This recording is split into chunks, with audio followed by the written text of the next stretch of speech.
और बहुत महान व्यक्ति हुए इस देश में जिनको बहुत पीड़ा होती थी इन कत्लखानों के चलने से। उनका नाम था स्वामी दयानंद सरस्वती, जिन्होंने आर्य समाज की स्थापना की।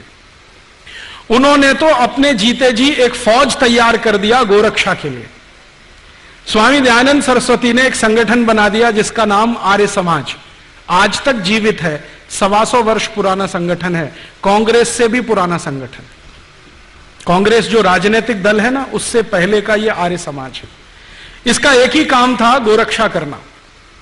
और इस आर्य समाजी संगठन ने पूरे देश के नौजवानों को ऐसा चार्ज कर दिया था कि भारत के 7,32,000 गांवों में हर जगह गोरक्षा समिति बन गई थी। 1870 से यह शुरू हुआ और 1894 में आकर यह आंदोलन अपने सबसे उच्चतम शिखर पर था। और 94 में जब यह आंदोलन उच्चतम शिखर पर था तो भारत के हिंदू, मुसलमान, सिख, ईसाई, जैन, पारसी, बौद्ध सब मिलकर गोरक्षा में लगे हुए थे। और अंग्रेजों के सामने एक प्रश्न खड़ा कर दिया था कि एक भी गाय कटेगी तो अंग्रेजों की खैर नहीं।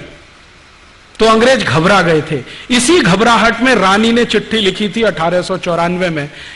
उसने एक चिट्ठी लिखा था 1894 में। अंग्रेजों का एक अधिकारी हिंदुस्तान में था, उसका नाम था लैंसडाउन, गवर्नर था इस देश में। उसको एक चिट्ठी लिखा। विक्टोरिया ने चिट्ठी लिखा कि देखो, हम भारत में जितने कत्लखाने चलाते हैं उनमें सबसे ज्यादा गाय कटती है। यह भारत के हिंदुओं को पसंद नहीं है क्योंकि ये उनकी अधिष्ठात्री है, माने हम उसको पूजनीय मानते हैं, मातृ समान मानते हैं। हिंदुओं को पसंद नहीं है और वास्तव में मुसलमान भी नहीं पसंद करते गाय को मारना और उसको खाना। गाय तो हमारे लिए काटी जाती है, माने अंग्रेजों के लिए काटी जाती है।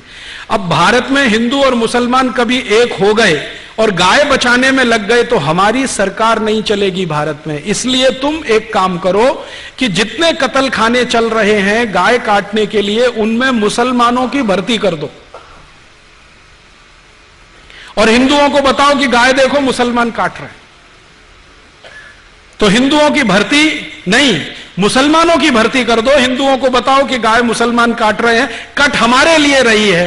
काट रहे हैं मुसलमान, खाते नहीं है, हम खा रहे हैं, काट रहे हैं ये। हिंदुओं को जब ये पता चल जाएगा, ये दोनों एक दूसरे को लड़ मारेंगे और ये लड़ने लगेंगे तो हमारी गद्दी सुरक्षित रहेगी और हम भारत पर 1000 वर्ष तक राज करेंगे। ये विक्टोरिया की चिट्ठी है, लैंसडाउन को 1894 में लिखी गई। इस चिट्ठी से पढ़कर मेरे समझ में आ गया कि पॉलिटिक्स क्या है इस देश में। पॉलिटिक्स ये है कि गाय कटे अंग्रेजों के लिए और लड़ते रहे हिंदू मुसलमान। हम एक दूसरे को गाली देते रहें, एक दूसरे की टांग खिंचाई करते रहें और अंग्रेज मजा करते रहें। इस तरह से अंग्रेजों ने वो एक जो पॉलिसी है ना, बांटो और राज करो, डिवाइड एंड रूल, वो ये है।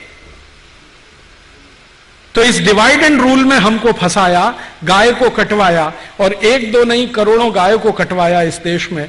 एक कत्लखाना जो कलकत्ता से शुरू हुआ, धीरे धीरे भारत के हर कैंट एरिया में फैल गया। 350 कैंट एरिया अंग्रेजों ने स्थापित किए, 350 कत्लखाने बना दिए। सारे कत्लखानों में मुसलमानों की भर्ती करो और हिंदुओं को बताओ कि गाय ये काट रहे हैं।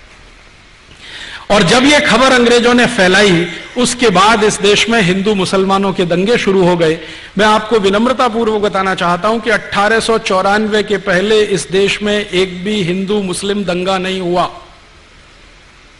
पहला हिंदू मुस्लिम दंगा 1894 दिसंबर में हुआ, रानी की इस चिट्ठी के बाद। और उसके बाद लाइन लग गई दंगों की। फिर क्या हुआ, आजादी का प्रश्न पीछे आ गया, गोरक्षा का प्रश्न पीछे आ गया, हिंदू मुसलमानों का सांप्रदायिकता का प्रश्न सबसे आगे आ गया। और अंग्रेजों ने लगभग 60-70 साल तक इसी आग को जलाकर रखा और इसमें समय समय पर घी डालते रहे। वो कभी भी ये दोनों एक ना हो जाएं, इसके लिए पूरी ताकत लगाकर अपने एजेंटों को उन्होंने भारत की बहुत सारी संस्थाओं में घुसा के बिठा दिया कि ये समाज एक ना हो जाए। और इस तरह से बदस्तूर गाय कटती रही और हत्या होते होते करोड़ों की संख्या में पहुंच गई।